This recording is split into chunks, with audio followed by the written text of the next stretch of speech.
ಇನ್ನು ಕಾಂಗ್ರೆಸ್ನಲ್ಲಿ honey trap ಆತಂಕದ ಮಧ್ಯೆ ಮತ್ತೆ ಕುರ್ಚಿ ಕದನ ಕೂಡ ಮುಂದುವರಿತಾ ಇದೆ. ದೆಹಲಿಯಲ್ಲಿ ಕೆಪಿಸಿಸಿ ಅಧ್ಯಕ್ಷರ ಬದಲಾವಣೆಯ ಕೂಗು ಮತ್ತೊಮ್ಮೆ ಕೇಳಿ ಬಂದಿದೆ. ಅಧ್ಯಕ್ಷರ ಬದಲಾವಣೆಗೆ ದೆಹಲಿಯಲ್ಲಿ ಪಟ್ಟು ಹಿಡಿತ. ಹಾಗಾದ್ರೆ ಸಿಎಂ ಬಣ ಹೊಸ ಅಧ್ಯಕ್ಷರ ನೇಮಕ ಅನಿವಾರ್ಯ ಅಂತ ಜಾರಕಿಹೊಳಿ ಟೀಮ್ ಈಗ ಪಟ್ಟು ಹಿಡಿದಿದೆ. ಅಧ್ಯಕ್ಷರಾಗಿ ಡಿಕೆ ಶಿವಕುಮಾರ್ ಅವರನ್ನ ಮುಂದುವರಿಸೋದಾದ್ರೆ ಸ್ಪಷ್ಟನೆ ನೀಡಿ ಅಂತ ಪಟ್ಟು ಹಿಡಿದಿದ್ದಾರೆ. ಡಿಕೆ ಶಿವಕುಮಾರ್ ಅವರನ್ನ ಮುಂದುವರಿಸ್ತೀರಾ ಅಥವಾ ಹೊಸಬರನ್ನ ಆಯ್ಕೆ ಮಾಡ್ತೀರಾ? ಈ ಪ್ರಶ್ನೆಯನ್ನ ಕೇಳಿದೆ. ಹೈಕಮಾಂಡ್ ಮುಂದೆ ಸ್ಪಷ್ಟನೆಗಾಗಿ ಸಚಿವ ಸತೀಶ್ ಜಾರಕಿಹೊಳಿ ಅವರು ಪಟ್ಟು ಹಿಡಿದಿದ್ದಾರೆ. ದೆಹಲಿಯಲ್ಲಿ ವರಿಷ್ಠರ ಮುಂದೆ ಸತೀಶ್ ಜಾರಕಿಹೊಳಿ ಅವರು ಹಕ್ಕೊತ್ತಾಯ ಮಂಡಿಸಿದ್ದಾರೆ. ಹೊಸಬರನ್ನ ನೇಮಿಸಿ ಇಲ್ಲ ಹಾಲಿ ಅಧ್ಯಕ್ಷರನ್ನ ಮುಂದುವರಿಕೆಗೆ ಸಂಬಂಧಪಟ್ಟಂತೆ ಸ್ಪಷ್ಟನೆಯನ್ನ ಕೊಡಿ ಅಂತ ಹೇಳಿದ್ದಾರೆ. ಅಧ್ಯಕ್ಷರ ಬದಲಾವಣೆಗೆ ಹಲವು ಕಾರಣಗಳನ್ನು ಕೂಡ ಸಚಿವರು ಮುಂದಿಟ್ಟಿದ್ದಾರೆ.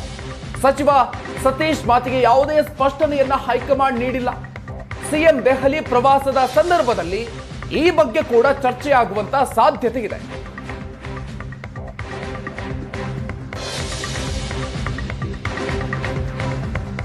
ಸತೀಶ್ ಜಾರಕಿಹೊಳಿ ಅವರು ದೆಹಲಿಯಲ್ಲಿ ಈಗ ಕೆಪಿಸಿಸಿ ಅಧ್ಯಕ್ಷರ ಬದಲಾವಣೆಗೆ ಸಂಬಂಧಪಟ್ಟಂತೆ ಪಟ್ಟು ಹಿಡಿದಿದ್ದಾರೆ.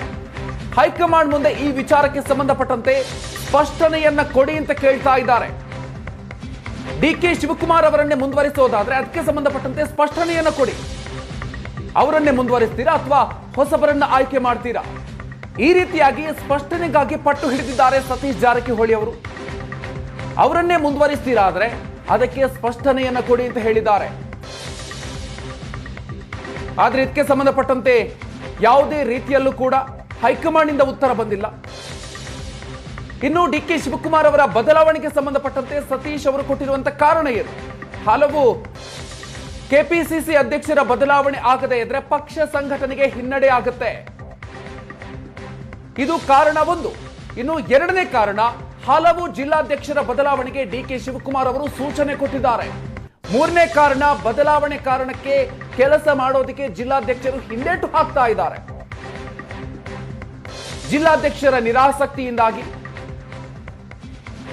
100 ಕಾಂಗ್ರೆಸ್ ಕಚೇರಿಯ ನಿರ್ಮಾಣಕ್ಕೂ ಕೂಡ ಹಿನ್ನಡೆ ಆಗ್ತಾ ಇದೆ ಅಂತ ಹೇಳಿದ್ದಾರೆ.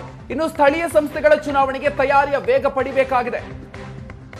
ಹೊಸಬರನ್ನ ಆಯ್ಕೆ ಮಾಡೋದ್ರಿಂದ ಸಂಘಟನೆಗೆ ಬಲ ಸಿಗುತ್ತೆ. ಈ ರೀತಿಯಾಗಿ ಕಾರಣಗಳನ್ನು ಮುಂದಿಟ್ಟಿದ್ದಾರೆ. ಯಾವ ಕಾರಣಕ್ಕೆ ಡಿಕೆ ಶಿವಕುಮಾರ್ ಅವರನ್ನ ಬದಲಾವಣೆ ಮಾಡಬೇಕು ಅಂತ. ಆದ್ರೆ ಹೈಕಮಾಂಡ್ ಇದಕ್ಕೆ ಸಂಬಂಧಪಟ್ಟಂತೆ ಯಾವುದೇ ರೀತಿಯಲ್ಲೂ ಕೂಡ ಉತ್ತರವನ್ನು ಕೊಟ್ಟಿಲ್ಲ.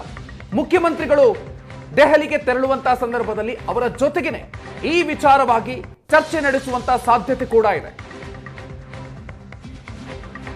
ಒಂದು ಕಡೆಯಲ್ಲಿ ಹೊಸ ಅಧ್ಯಕ್ಷರ ನೇಮಕ ಅನಿವಾರ್ಯ ಅಂತ ಸತೀಶ್ ಜಾರಕಿಹೊಳಿ ಅವರು ಹೇಳ್ತಾ ಇದ್ದಾರೆ.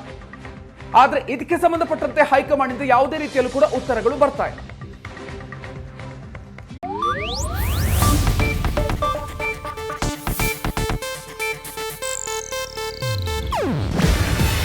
ಇದು ಏಷ್ಯಾನೆಟ್ ನ್ಯೂಸ್ ನೆಟ್ವರ್ಕ್ ಪ್ರಸ್ತುತಿ. ನೀವು ನೋಡ್ತಿದ್ದೀರಾ ಏಷ್ಯಾನೆಟ್ ಸುವರ್ಣ ನ್ಯೂಸ್.